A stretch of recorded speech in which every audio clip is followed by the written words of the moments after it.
Hello, I'm delighted to present the preliminary findings of our study, which was conducted with a collaboration of my colleagues at the University of Rwanda. This is part of a project entitled Enhanced Food Security and Balanced Diet in Rwanda, funded by University of Rwanda CEDA project. My name is Dr. Dietary. I'm a senior lecturer in the Department of Food Science and Technology at the University of Rwanda. In this study, I've worked with Dr. Celestin Bigirimana, a lecturer in the Department of Rural Development and Agricultural Economics at the University of Rwanda, and Dr. Elari Mutamuliza, who is also a former lecturer at the University of Rwanda. Nutrition is an important component in the socio-economic development of any country. Malnutrition in different forms affects not only the health of individuals and communities, but also their ability to contribute to the country's economy. As a country, Rwanda has seen its rates of malnutrition decreasing over the recent years, where the rate of stunting among children under 5 years fell from 38% in 2015 to 33% in 2020.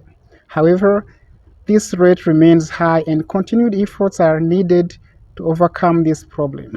Rubavu is among the districts of Rwanda with high levels of stunting, as 40% of its under 5 children were stunted in 2020.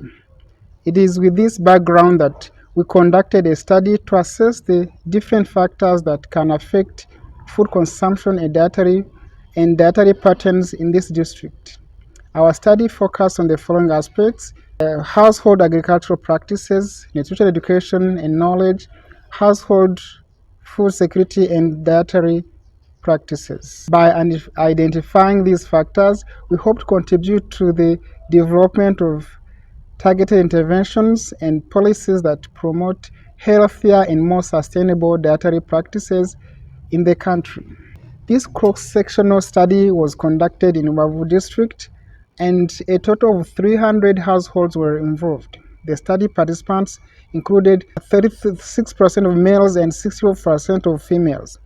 A quarter of heads of households had no formal education, and almost a half had a primary education level. 36% of households had less than 5 members, while those having between 5 to 10 members made 64% of the total. Regarding agriculture, the study found that almost half of surveyed households are engaged in agricultural production activities.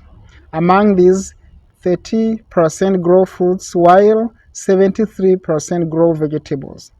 In terms of livestock production, we found that 32% of households keep domestic animals.